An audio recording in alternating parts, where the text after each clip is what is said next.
Hi everyone, Aaron here for Zollotech, and this is the all-new Surface Pro 11th edition or Surface Pro CoPilot Plus PC from Microsoft. The price starts at $999 and goes up to $2,099, depending on CPU and display.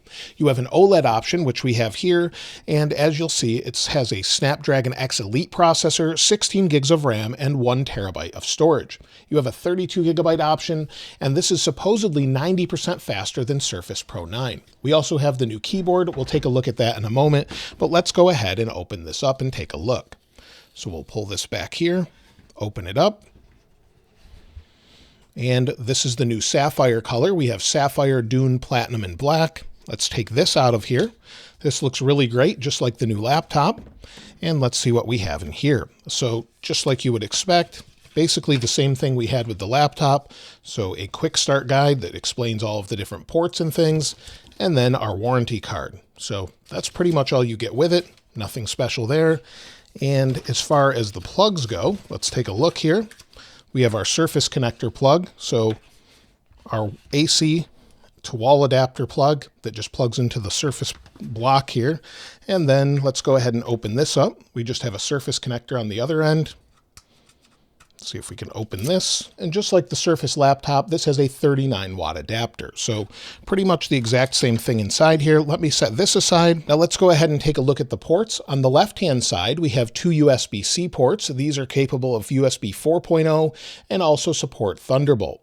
We have on the top, we have our power sleep wake button. We have our volume button, and they have this nice matte finish against this anodized aluminum. And then on the right-hand side, we have our Surface connector. On the bottom, we have our keyboard connector. And then, of course, on the sides, we have the little cutout here so we can pull back the kickstand. And then on the back right, if we push down on this, we've got our little SSD where we can swap this out if we need to. It's just magnetic, holds like this, so it just goes in like that, and that's it. We've got our Surface stand, and you can push this down and you won't break it, so it feels a little scary to do that, but it's plenty strong, and that's the overall look of it. And then our camera, of course, on the back with our microphone. We have a camera on the front as well. We'll talk about that a little bit later.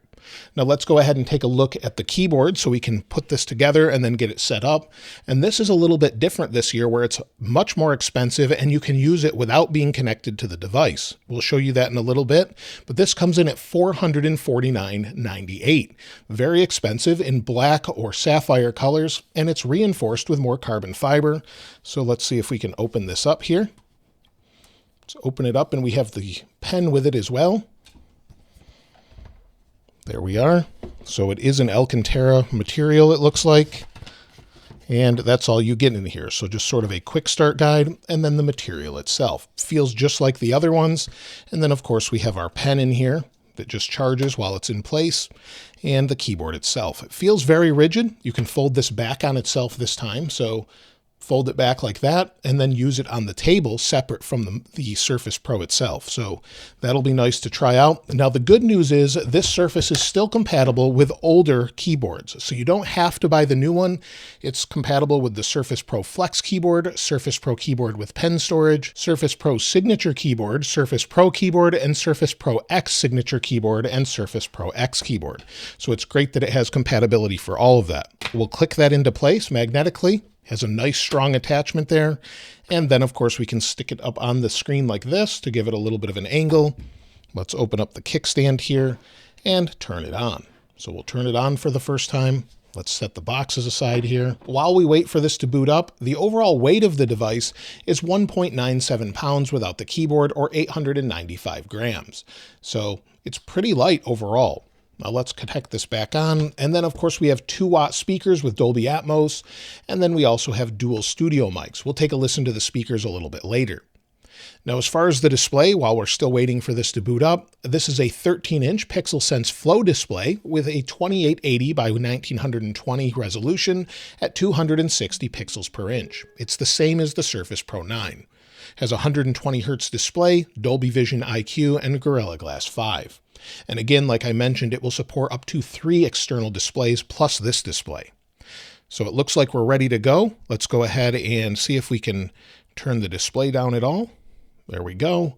And get this set up. Of course, we have our accessibility options in the bottom right, and it will talk back as needed if we need to use that. We'll select our region here, click Next, Again, the United States for me, but select wherever you're from. Then the type of keyboard you're using. In this case, for me, it's the US keyboard, but you could select any of the others. And you can add additional layouts as well. Again, we'll click Next. And then what language do you want to use? I want to use English here. So let me find that. This trackpad is very smooth so far. There we go, English, United States. We'll click Next. And then it says, which keyboard layout or input method would you like to choose? And again, we'll add that layout. I don't know why it made me go back and do that. Now we'll connect to Wi-Fi. Now it says, please review the license agreement. We'll click Accept. Then we can name the device. So we'll name it Surface Pro 11. Click Next. And it says just a moment. Now it's installing updates during the setup process, and it says the CoPilot key, instantly access your everyday AI companion. That's the button here on the keyboard, so you have that now. If we click Next, it says Co-Creator lets your imagination paint the picture, then craft striking visuals with Image Creator and Photos, so these are all new AI tools, and express yourself with Windows Studio Effects. And then translate and caption audio and video in real time, and then quickly fix things you've seen on your PC. This is recall. It's actually been recalled, so they're not showing this yet. It's a way to sort of go back in time, but it records your display. So they're probably figuring out some better way to do that as far as privacy and security. So we'll wait for everything to update, and then we'll continue on setting this up. Now it says unlock your Microsoft experience. So we'll go ahead and click sign in, and then I'll sign in with my Microsoft ID. Now it says want to use your face to sign in faster and more securely. We'll tap yes. Let's set it up.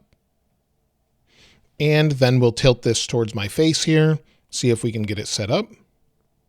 It says that's it, you're all set. We'll tap next, and we'll continue on. Now we'll set up a pin, so I'll create the pin. Now I'll click on OK. We'll give it just a moment. Now it says choose your privacy settings for your device. We have location, find my device, diagnostic data, I typically turn off, inking and typing, tailored experience, and that's all about diagnostic data. I'll turn that off and click next, then I'll click accept. Now it says coming soon, quickly find things you've seen with recall. We talked about that before. That's actually delayed for right now. So we'll click next and continue here. Now it's asking if I want to back up or restore from a backup of my PC yesterday. I want to set it up as a new PC this time around so I don't have to wait for it. And then we'll set up as a new PC. So we'll wait for this here for the next screen and see what we have. It says getting things ready for you. It's taking just a moment, and then of course we'll check for updates as well. Now it's saying let's customize your experience. So you want to use it for development. We want to use it for entertainment, gaming, creativity, and maybe business. We'll click accept. Again, it's asking if I want to use the phone from your PC or with your PC. I'll skip that for now. And then it's also asking if I want to use OneDrive with my photos. I'll just click skip for now. And it says always have access to your recent browsing data. I'll click accept. That just syncs things across different devices. And then it's asking if I want to have a trial of Microsoft 365. I don't use that at all, so I'll go ahead and click decline. And again, we'll wait for it to set up. Should be almost done here. It says finishing up. And there we go. We're in. So here's the new default wallpaper. It didn't actually show up on the Surface laptop, but this is the new default wallpaper on this OLED display, which looks great. Now let's go ahead and see if we have any updates here. So all of a sudden the mouse isn't working, but see if we can disconnect and reconnect. There we go. We can use touch on here, but for whatever reason, the mouse stopped working. Let's see if the pen will work. So the pen works fine. It just must be something with the trackpad here. We'll go ahead and close this. We'll go into here and check for updates. So let's see if we can do updates. Nothing's working with the keyboard. So I'm not sure why that is, but the pen works and touchscreen works. So let's go in here. We'll detach this for now just so we can check for updates. And let's see what we've got. So updates, check for system updates, and we have a few different ones. So let's go ahead and get this fully updated, and then we'll continue from there. And now that I've reattached the keyboard and the updates are done here, it's working. We'll go ahead and hit restart, and then we'll continue checking out Windows 11 on the Microsoft Surface Pro 11. Now I've been installing quite a few things. It rebooted, everything's good to go, and now you'll see that it says you're all set with the new Surface keyboard. So maybe it needed to do that in order to get this to work properly. I'm still installing quite a few different programs and things, and while I get this ready, I took a look at the PWM, or pulse width modulation, as far as the way it displays brightness. So it will flicker the screen faster and slower, typically on OLEDs, and this does seem to have it. However, on this main display, it's hard to see, but if we switch to a web page, you can see it at 240 frames per second. Now, if this is something you're sensitive to, it's about 1 in 10 people, including myself, but if the rate is high enough, as it appears here, it's probably not going to bother your eyes. However, if that is a concern, you can always get the LCD version that's a little bit less money for this device, so that's just something worth noting. As far as the overall speakers, let's take a listen to those since we're waiting for this to update.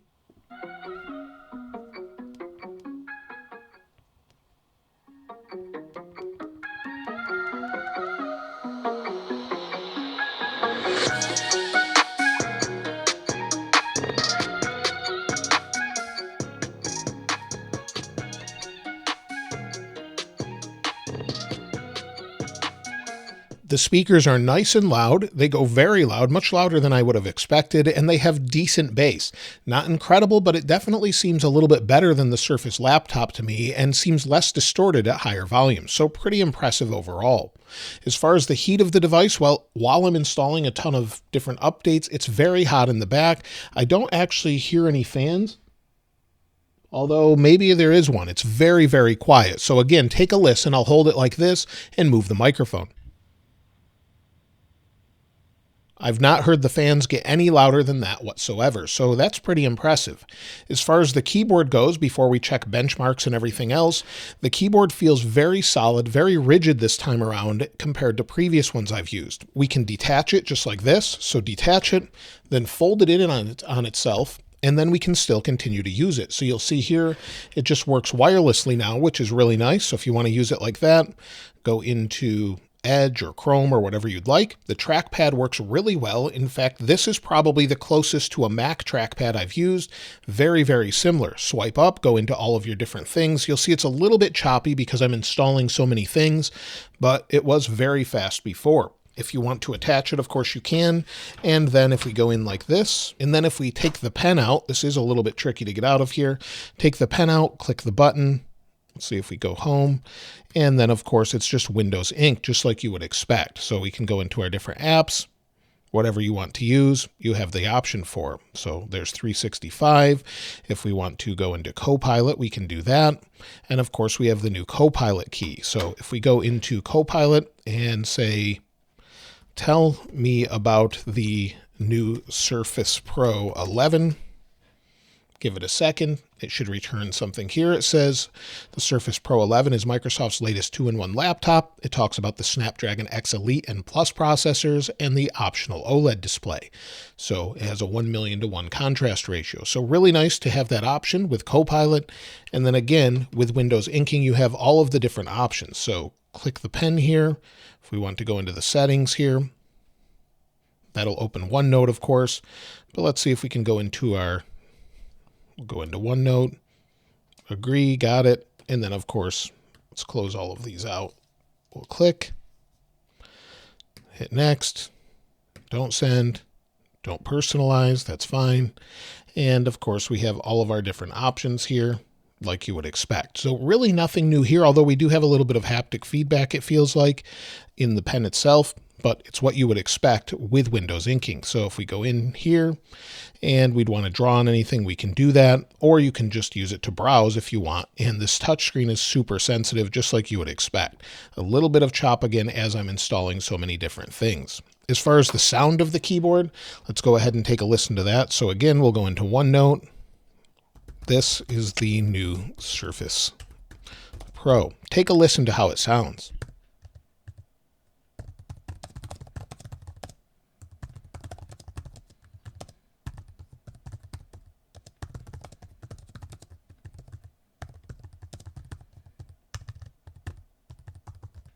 That gives you an idea of what it sounds like, and the trackpad is similar. It does have a nice click to it. Again, take a listen.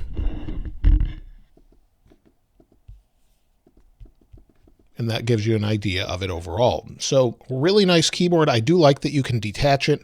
As far as battery life, I haven't seen that listed anywhere as far as what the battery life of this keyboard will be. Let's see if it will tell me anything about that. We'll see what it is here. Nothing that's real obvious. If we go to our battery settings, it just tells us our power and battery. And of course, this is plugged in, but it's not telling me anything about this keyboard itself. Let's see if we have additional settings. The only settings I could find are for the pen itself, so I don't see anything for the keyboard, not specifically for this keyboard just yet. Let me see if I can find those. So just your typical settings here. So nothing really different that I can find. Maybe there'll be a different change in the future, but I don't see any obvious battery status for this keyboard. I would like to see that, however that's working. Now, as far as the internal battery, the Surface Pro 11 with the OLED display has a 53 watt-hour battery. The LCD display has a 48 watt-hour battery, but both are capable of up to 14 hours of video playback and 10 hours of active web usage. We have Wi-Fi 7 and Bluetooth Wireless 5.4 technology. Now, as far as the overall speed and everything else, let's go ahead and see what we can get now that it's cooled down significantly. It's barely warm here. Let's see what we get. We'll go into our power settings here, and then we'll make sure we're on the right thing. So we'll switch this over to best performance. Some people asked me what I was on before when I ran Geekbench, so let's go ahead and run that. So we'll go to Geekbench 6. Let's close out Steam and everything else. We'll get back to that a little bit later. We'll close out Edge here, and let's click later, and then we'll run the CPU benchmark and see what we get. So let's go ahead and run this.